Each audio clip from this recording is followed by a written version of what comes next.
No creio em brujas, pero que las rei. Hoje é dia 31 de outubro. Eu sou teólogo, sou psicanalista, não poderia deixar de falar então sobre esse dia marcante, o dia 31 de outubro, que é o dia da Reforma.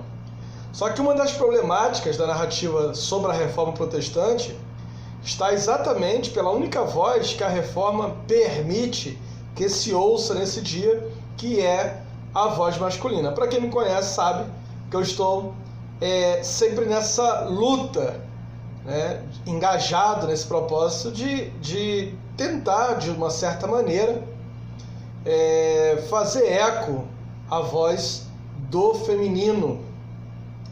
E aí, levando em consideração que durante muito tempo eu fui um dos que, durante a Reforma, exaltava a voz masculina, eu preciso hoje me redimir dentro desse contexto.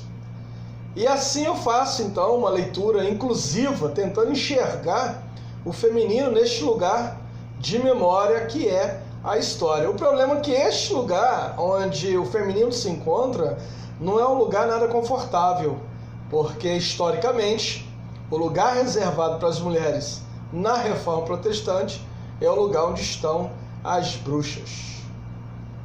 Lutero era um homem do seu tempo. Isso significa dizer que era como todos os outros homens da sua época, Acreditava em bruxas, acreditava em demônio, um mundo que, de acordo com Carl Sagan, era dominado pelos demônios. Todas as explicações eram dadas a partir dos mitos, a partir das lendas sobre o demônio. Mesmo Lutero estando extremamente enraizado no clima intelectual do seu tempo, sendo um dos primeiros, inclusive, a sugerir uma escola pública, uma escola onde uma educação para o povo que fosse custeada pelos príncipes, e sugerir também que as mulheres fizessem parte desse processo de educação. Ainda assim, ele é um homem do seu tempo, ou seja, extremamente supersticioso e também machista, Ele mesmo chegou a declarar que seria o primeiro, e fala isso de forma entusiasta, eu quero ser o primeiro a pôr fogo nas bruxas. Então, sendo assim, eu não posso deixar de apontar que falar da Reforma Protestante também é falar sobre esse movimento, sobre esse lugar onde o feminino foi colocado, que é o lugar das caças às bruxas. Isso não significa que não tenha havido uma perseguição também por parte dos católicos. A perseguição ao paganismo, ela vem desde quando a igreja começa a se instituir como um instrumento de controle, ou seja, desde lá do século III. Mas é só a partir da consolidação da Reforma, ou seja, dos protestantes, a partir da Reforma, é que as caças às bruxas acabam se estabelecendo. Na medida em que a religião protestante vai se ampliando, essa situação vai cada vez mais se estabilizando. Isso nos mostra que essa questão de matar bruxas estava também ligada a uma questão de mercado, a uma questão de expansão do protestantismo versus o catolicismo.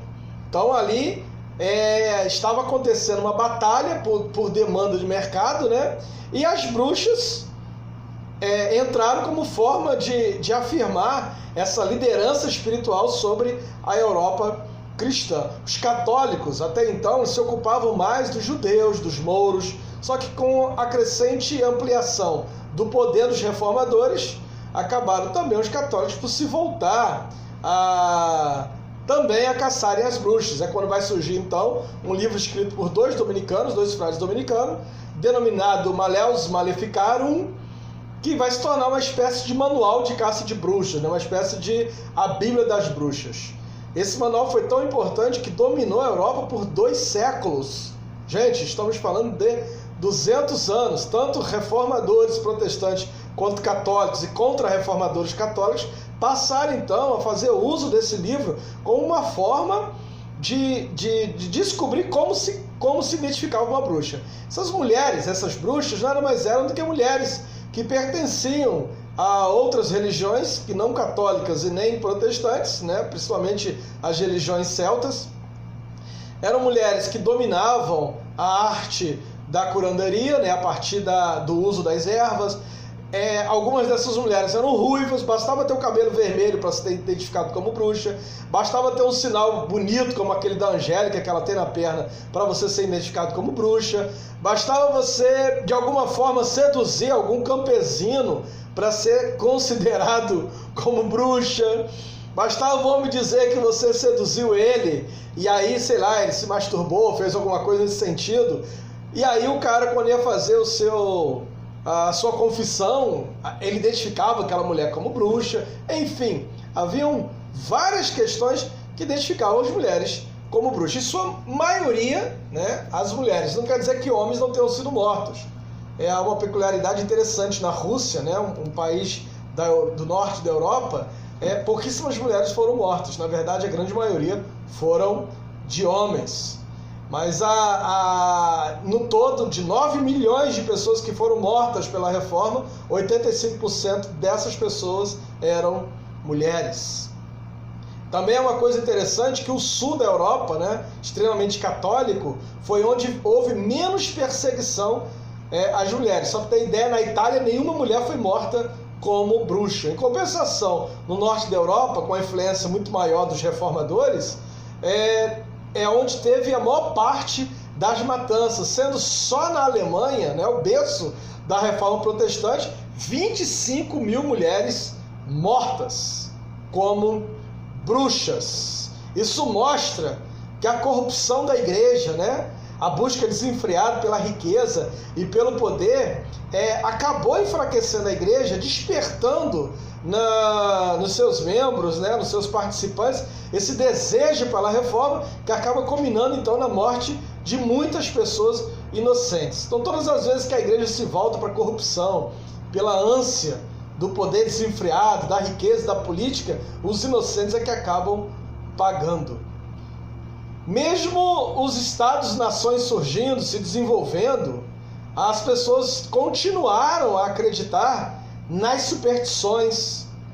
Então, caçar bruxas acabou se tornando também um mecanismo de proteção e símbolo do poder religioso que estava se formando, né, ali na Europa, sobretudo também um símbolo daquilo que a igreja não conseguia controlar. Então, tudo aquilo que a igreja não controlava, né, as mulheres empoderadas do seu tempo, aquelas que a igreja não conseguia domesticar, né, as Liliths da vida, que não conseguiam se tornar Eva, acabavam por enfraquecer esse poder extremamente patriarcal que estava surgindo, que é a reforma que surge com a reforma protestante. Haja vista que as igrejas oriundas da reforma são justamente as igrejas onde a mulher tem a menor participação possível dentro da estrutura de poder clerical da igreja.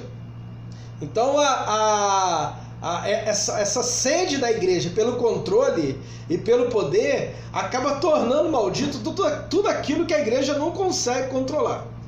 A igreja controla através de dois instrumentos, o medo e a culpa. Aqueles a quem a igreja não conseguia inculcar o medo, nem conseguia inculcar a culpa, a igreja então tornava maldito. E tudo aquilo que é maldito precisa ser exterminado. Então tá aí um resumo rápido sobre o porquê da importância de se falar nesse dia sobre a Reforma Protestante, sem esquecer também deste lugar de memória histórica que está encerrado o feminino, que é o lugar das bruxas. Falar da Reforma Protestante é falar das bruxas e falar destas mulheres que foram mortas por essas pessoas terrivelmente cristãos. Qualquer identificação com a atualidade é mera coincidência. Um abraço.